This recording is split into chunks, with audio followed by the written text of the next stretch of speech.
Every level of machine gun explained. Level 1. Disasterclass.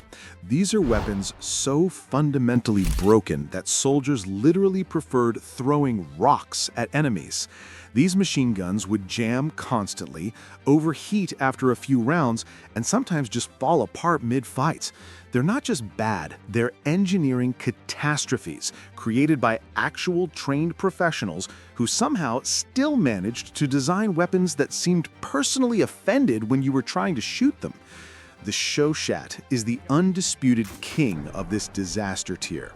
This French machine gun from World War I represents everything that can go wrong when you try to build an automatic weapon on a budget. The open-sided magazine, yes, you read that right, open-sided, allowed mud, dirt, and debris to flow directly into the mechanism. In the trench warfare of World War I, this meant constant jams after just a few rounds. The long recoil action made it wildly inaccurate. The recoil spring would lose tension in cold weather, rendering it useless. The half-moon magazine was necessary because of the tapered French cartridge, but it was fragile and poorly designed.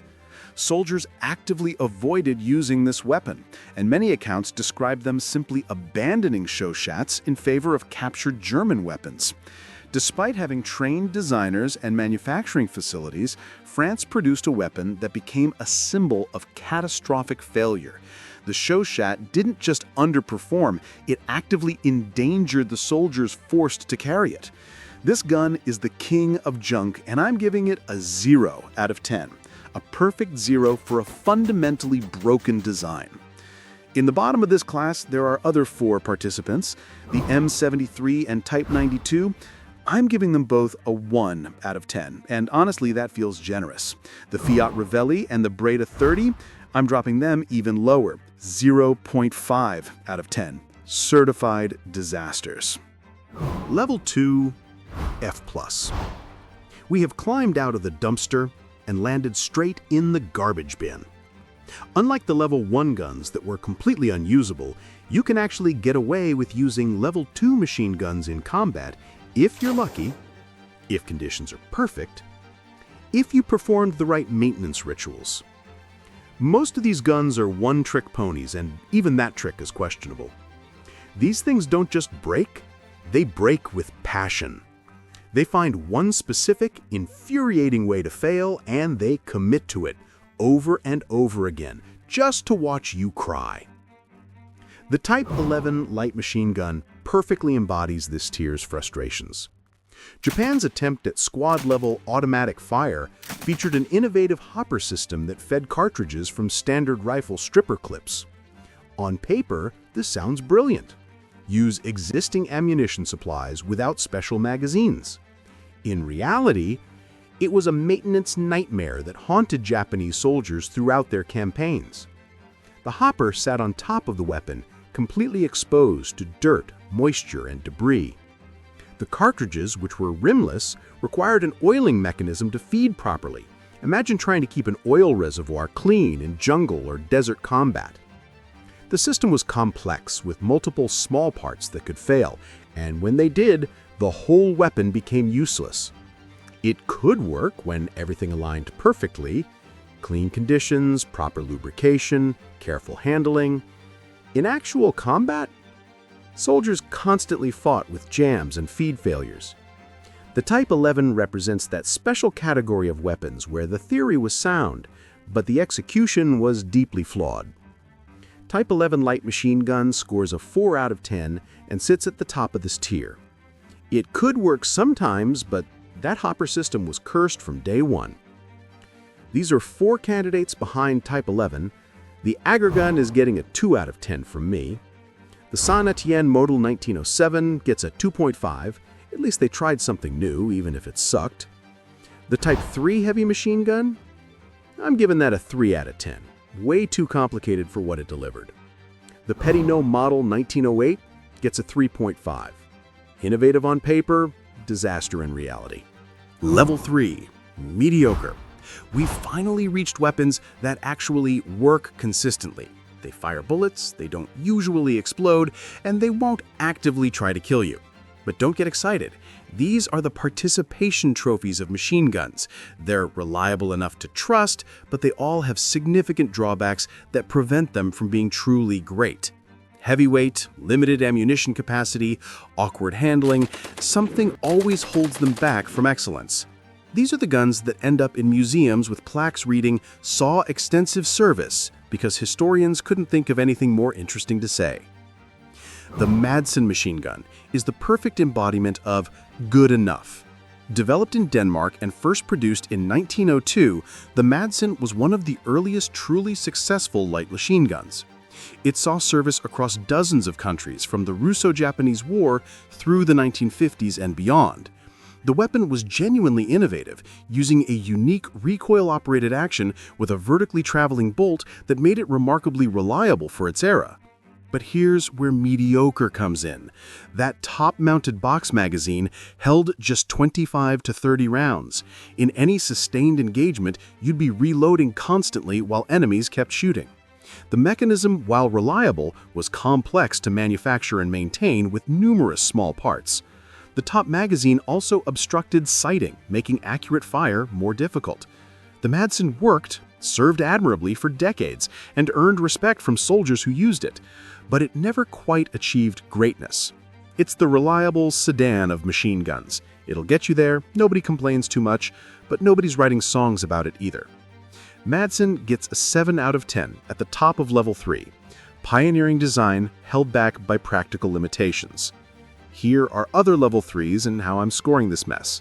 The Type 96, that's a 5 out of 10, perfectly forgettable.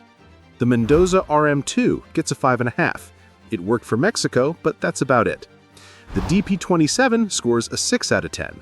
Reliable enough, but that pan magazine was annoying as hell. The Hotchkiss M1914 gets a 6.5 from me because even though it weighed a ton, it never quit on you. Level 4. Decent. Time to talk about guns that actually earned their keep. These are weapons that, for their time and circumstances, performed admirably and gave soldiers real confidence in combat. They're not perfect, they might be heavy, complex, or have limited capacity, but when you needed them to work, they worked. These are the guns that served through multiple conflicts, earned soldiers' trust, and set standards for reliability. Level 4 is where weapons become tools you can depend on rather than gambles you have to take. The Vickers machine gun is the gold standard for reliability. This British heavy machine gun, based on the Maxim design, served from before World War I through the 1960s in some armies. But here's what puts it in this tier. There's a famous test where a Vickers fired over 1 million rounds continuously with only brief pauses for barrel changes and water refills. It didn't fail once. 1 million rounds. In World War I trenches, soldiers knew that when they squeezed the Vickers trigger, it would fire and keep firing for as long as they needed. The water cooling system, while heavy and requiring a crew to manage, meant the gun could sustain fire indefinitely without overheating. The mechanism was robust, well-engineered, and proven under the worst combat conditions imaginable. Yes, it was heavy, around 40 pounds without water, mount, or ammunition. Yes, it required a dedicated crew. Yes, it wasn't mobile like later weapons. But for the era's technology and tactical requirements, the Vickers represented engineering excellence. It gave soldiers something invaluable in combat: absolute confidence in their weapon. Without hesitation, Vickers scores an 8.5 out of 10. Vickers has other decent performers. The Lewis gun gets a 7.5 out of 10 from me. Heavy and complicated, but it worked when working was rare. The ZB VZ26 and the Bren, both getting solid 8s. The ZB influenced everything that came after it, and British soldiers absolutely trusted the Bren with their lives. The M1919 Browning scored an 8.5. This thing served through multiple wars without complaint. Level 5. Excellent. Whether you're Team NATO or Team Warsaw Pact, you can't deny these weapons know what they're doing. What sets these apart is that they didn't just work well, they excelled in their roles and became the standard by which others were judged. They represent mature design thinking, where engineers understood the lessons of previous generations and created weapons that balanced firepower, reliability, weight, and ease of use. These are weapons that made soldiers feel confident, made officers sleep better, and earned respect from both users and enemies. Level 5 guns are the ones that define what excellent means in their category. The PKM represents the pinnacle of general-purpose machine gun philosophy. Introduced by the Soviet Union in 1969, the PKM refined everything they learned from decades of automatic weapons development. The engineering balance is exceptional. It weighs just 16.5 pounds unloaded, remarkably light for a belt-fed weapon firing full-power rifle cartridges. It uses a proven gas-operated system with minimal parts, making it reliable and easy to maintain, even in harsh conditions. The PKM fires the powerful 7.62 by 54 mmR cartridge with excellent accuracy and manageable recoil. The design is brutally simple. No unnecessary complexity, no fragile components, just a straightforward system that works every time. The quick-change barrel allows sustained fire without heating concerns. The weapon can be operated by one soldier if necessary, but performs best with a two-man team. PKM is still in widespread service today, over 55 years after its introduction, because Russia figured out the formula and just kept printing money with it. Light enough to move, reliable enough to trust, powerful enough to matter. This is efficiency perfected. Here are excellent weapons and how I am scoring them. The M60 and the RPK, both getting 9s from me. The M60 got the job done in Vietnam, even though soldiers complained about it, and the RPK is just that perfect squad automatic weapon formula. The Browning 1917 also gets a 9, pure excellence for World War I heavy machine gun. Now the MG34 gets a 9.5 out of 10.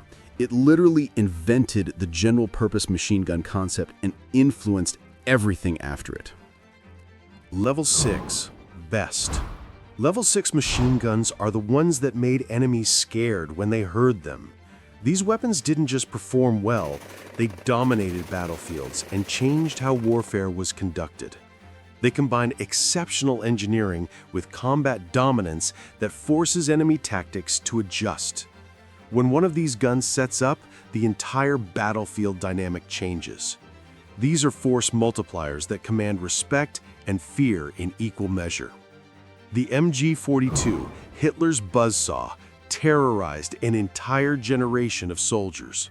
With a cyclic rate of fire between 1,200 and 1,500 rounds per minute, the MG42 produced a distinctive ripping sound that Allied soldiers learned to recognize and fear instantly. That sound meant that an area was about to be saturated with bullets at a rate that was almost incomprehensible for the era. The psychological impact alone was devastating, but the MG42 wasn't just about intimidation. The engineering was genuinely revolutionary.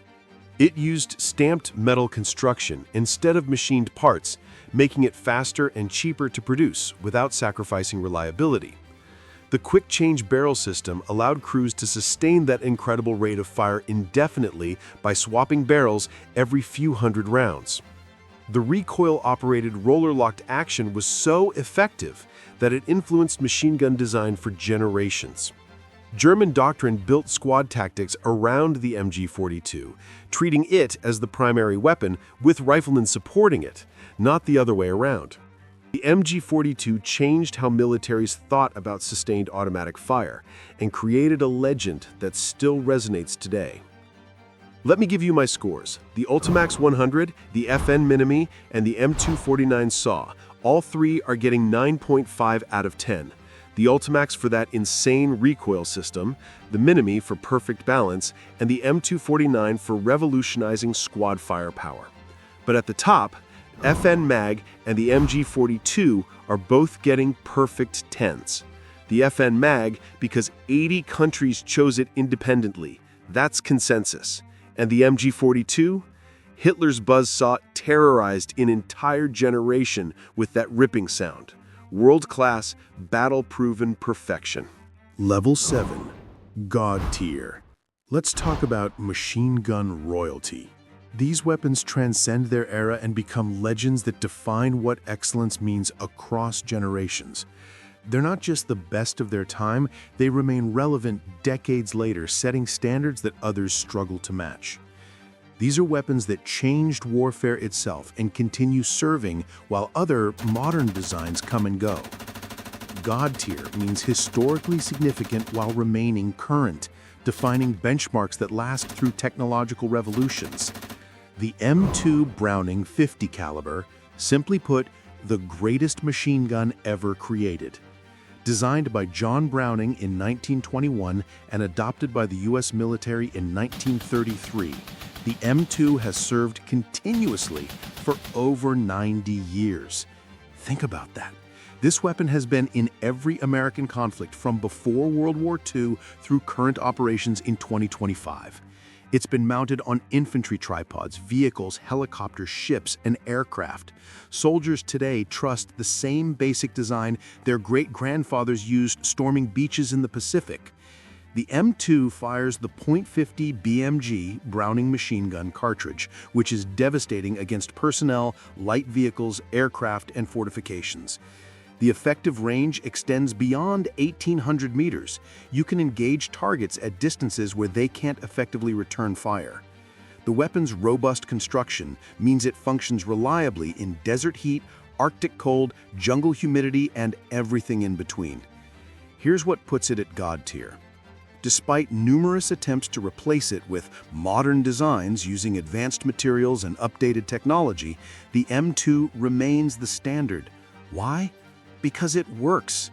The simplicity of Browning's recoil-operated design is nearly impossible to break, easy to maintain, and devastating in effect. When a weapon serves effectively through 9 decades of technological revolution, from propeller planes to stealth fighters, from horse cavalry to drone warfare, you're not looking at a good design or even a great one. You're witnessing mechanical immortality. The M2 isn't just a machine gun. It's an institution. Level 7 isn't just about being good or great, it's about being historically significant while also remaining relevant. It's about setting standards that last decades. It's about being the benchmark that all others are measured against. The HK-MG5, the FN Evolus, and the M250, all three are getting perfect 10.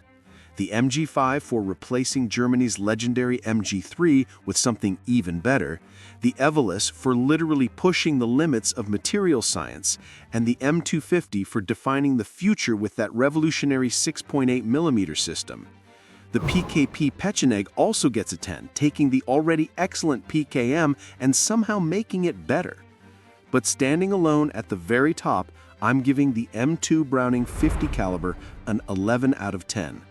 A design from 1933 that's still the gold standard in 2025. 90 years of service. That's not just God tier, that's immortal. The absolute elite. Thanks for watching, and don't forget to subscribe. But hey, here are the 7 levels of sniper rifles.